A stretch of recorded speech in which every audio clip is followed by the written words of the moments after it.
गदर 2 film की कहानी की शुरुआत में हमें दिखाया जाता है कि तारा सिंह का बेटा चरणजीत सिंह अब बड़ा हो चुका है। फिल्म में तारा सिंह का रोल सनी देओल निभा रहे हैं और चरणजीत सिंह का रोल उत्कर्ष शर्मा निभा रहे हैं। चरणजीत सिंह आर्मी में भर्ती हो चुका है और अभी उसकी ट्रेनिंग चल रही है। ट्रेनिंग खत्म होने के बाद चरणजीत सिंह अपने घर पर आया हुआ है और सनी देओल और अपनी माँ सकीना के साथ रह रहा है। फिल्म में सकीना का रोल अमीषा पटेल निभा रही है। घर में खुशी का माहौल है क्योंकि तारा सिंह ने अपने बेटे की शादी पक्की कर दी है और चरणजीत सिंह की शादी सिमरत कौर से होने वाली है। अगले कुछ ही दिनों में चरणजीत सिंह की शादी होने वाली थी। तभी चरणजीत सिंह को खबर मिलती है कि भारत की पाकिस्तान के साथ लड़ाई शुरू हो चुकी है और अब उसे जल्द से जल्द अपनी ड्यूटी ज्वाइन करनी पड़ेगी। इसीलिए चरणजीत सिंह जल्दी से तैयार होकर अपनी ड्यूटी ज्वाइन करने के लिए निकल पड़ता है। उसकी माँ सकीना उसे जाने से रोकती है और कहती है कि पहले तुम्हारी शादी हो जाए फिर चले जाना।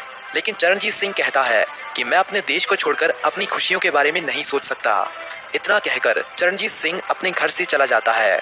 दूसरी तरफ हमें भारत और पाकिस्तान का युद्ध दिखाया जाता है जिसमें भारत के सैनिक पाकिस्तान से लोहा ले रहे थे और चरणजीत सिंह भी अपनी ड्यूटी पर लौट चुका था और पाकिस्तान के सैनिकों से लड़ रहा था। इसी तरह कई दिन बीत जाते हैं और आखिरी में पाकिस्तान हार मान लेता है और सरेंडर कर देता है। पाकिस्तान के सरेंडर करने के बाद भारत पाकिस्तान के पकड़े हुए सैनिकों को पाकिस्तान को सौंप देता है और पाकिस्तान भी भारत के कुछ सैनिकों को भारत को सौंप देता है। लेकिन पाकिस्तान भारत के 5 सैनिकों को नहीं छोड़ता और उन्हीं में से एक होता है चरणजीत सिंह। कई दिनों तक चरणजीत सिंह के बारे में कोई खबर ना मिलने की वजह से सरकार सोचती है कि चरणजीत सिंह और उसके साथी जंग में मातम फैल जाता है। चरणजीत सिंह को गायब हुए लगभग 1 साल से ज्यादा का समय बीत चुका था और सभी को लग रहा था कि वो मर चुका है, पर वो अभी जिंदा था। जब ये खबर तारा सिंह तक पहुंचती है तो तारा सिंह को पक्का विश्वास हो जाता है कि उनका बेटा चरणजीत सिंह आज भी जिंदा है और पाकिस्तान में कैद है। इसीलिए वो सरकार से गुहार लगाते हैं कि उनके बेटे को जल्द से जल्द पाकिस्तान की कैद से छुड़वा लिया जाए। सरकार कहती है कि हमारे पास ऐसा कोई सबूत नहीं है जिससे ये साबित हो सके कि चरणजीत सिंह और उनके कई साथी आज भी पाकिस्तान की कैद में हैं। कुछ दिनों तक सरकार का इंतजार करने के बाद तारा सिंह खुद फैसला करता है कि वो पाकिस्तान जाएगा और अपने बेटे को वहां से छुड़वाकर भारत वापस लाएगा। दूसरी तरफ हमें दिखाया जाता है कि पाकिस्तान का एक आर्मी ऑफिसर जिसका नाम मोहम्मद है, फिल्म में मोहम्मद का रोल रोहित चौधरी निभा रहे हैं। वो जेल में आया हुआ है। जेल में हमें अब चरणजीत सिंह की एक झलक देखने को मिलती है जो काफी बुरी हालत में है और उसके शरीर के कई हिस्सों से खून भी बह रहा है। चरणजीत सिंह के साथ हमें भारत के और भी कई सैनिक दिखाए जाते हैं जिनको बड़ी बेरहमी से पाकिस्तान की इस स्पेशल जेल में रखा हुआ था। लंबे समय से मोहम्मद चरणजीत सिंह और उसके साथियों को टॉर्चर कर रहा है जिससे वो भारत की सेना के कुछ इंपॉर्टेंट हथियार और स्पेशल जगहों के बारे में जान सके, जिसकी मदद से वो भारत में अपने आतंकवादियों को घुसा सके और 1971 के हारे हुए युद्ध का बदला ले सके। मोहम्मद चरणजीत सिंह और उसके साथियों को काफ़ी टॉर्चर करता है लेकिन इनमें से कोई भी अपना मुंह नहीं खोलता। इसलिए मोहम्मद अपने सिपाहियों से कहता है कि इन्हें ना ही मरने देना है और ना ही जीने देना है। जब तक इनके शरीर से इनकी जान ना निकल जाए तब तक इनसे सच उगलवाते रहो। अपने बेटे चरणजीत सिंह का पता लगाने के लिए तारा सिंह अपने एक मुस्लिम दोस्त की मदद लेता है जो भारत और पाकिस्तान के बंटवारे के बाद पाकिस्तान में ही रह रहा था। तारा सिंह उसके घर पर जाकर उसकी सारी बातें बताता है। तारा सिंह का वो दोस्त तारा सिंह का अपने बेटे के प्रति इतना प्यार देखकर उसकी मदद करने के लिए तैयार हो जाता है।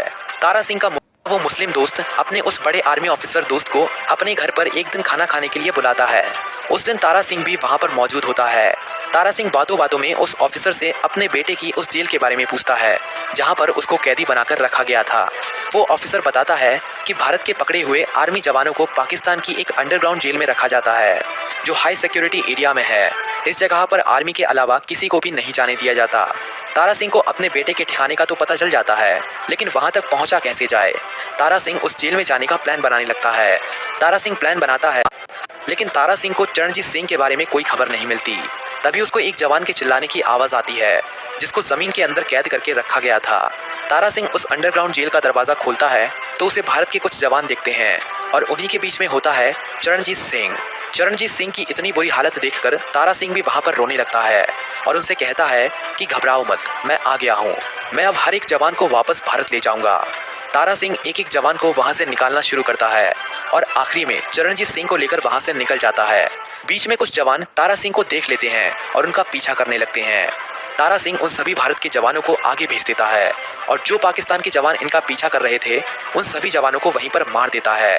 तभी पूरी जेल में भगदड़ मच जाती है कि भारत के सभी जवान जेल से भाग गए हैं जब ये खबर मोहम्मद तक पहुंचती है तो वो पाकिस्तान की सभी सीमाओं पर सिक्योरिटी बढ़ा देता है और भारत के उन सभी जवानों और तारा सिंह को ढूंढने के लिए इधर उधर भागने लगते हैं। दूसरी तरफ तारा सिंह सभी जवानों को लेकर एक जंगल में छिपकर बैठा था और पाकिस्तान से बाहर निकलने का इंतजार कर रहा था। मोहम्मद को खबर मिलती है कि भारत के भागे हुए उन जवानों को जंगल की तरफ जाते हुए देखा गया है। तभी मोहम्मद अपने जवानों की एक टुकड़ी को लेकर जंगल की तरफ रवाना होता है। अब मोहम्मद जंगल में सर्च ऑपरेशन शुरू करता है, लेकिन तारा सिंह और भारत के जवान मिलकर उन सभी पाकिस्तान के जवानों को वहीं पर मौत की नींद सुला देते हैं। मोहम्मद कई बार इन पर हमला करता है, लेकिन तारा सिंह अपनी चतुराई से और अपनी ताकत से इन सभी जवानों को या तो वहां से भगा देता है या उन्हें मार देता है। तभी तारा सिंह को पता चलता है कि इसी जंगल में एक नदी बहती है जो आगे चलकर भारत की सीमा में दाखिल होती है। तारा सिंह इस नदी के जरिए ही भारत में जाने का प्लान बनाता है। तारा सिंह उन सिपाहियों की मदद से नाव बनाना शुरू करता है। एक ही दिन में तारा सिंह नाव बनाकर तैयार कर देता है और रात में उस नदी की मदद से भारत की सीमा में दाखिल होने का प्लान बनाता है। लेकिन मोहम्मद भी जानता था कि इसी जंगल के अंदर से एक नदी बहती है जो सीधा भारत में जाती है। इसीलिए मोहम्मद भी नदी पर नजर रखना शुरू कर देता है और जहां से ये नदी भारत की सीमा में दाखिल होती थी वहां पर अपने सैनिक की एक टुकड़ी खड़ी कर देता है।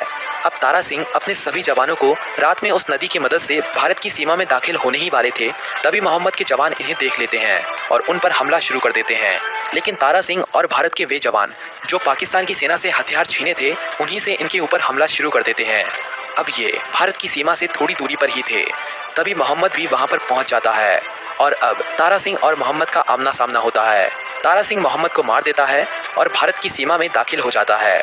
भारत की सीमा में दाखिल होते ही भारत की सेना इन्हें पहचान लेती है और इन सभी को वहां से सीधा अपने हेडक्वार्टर्स ले जाती है और फिल्म यहीं पर खत्म हो जाती है।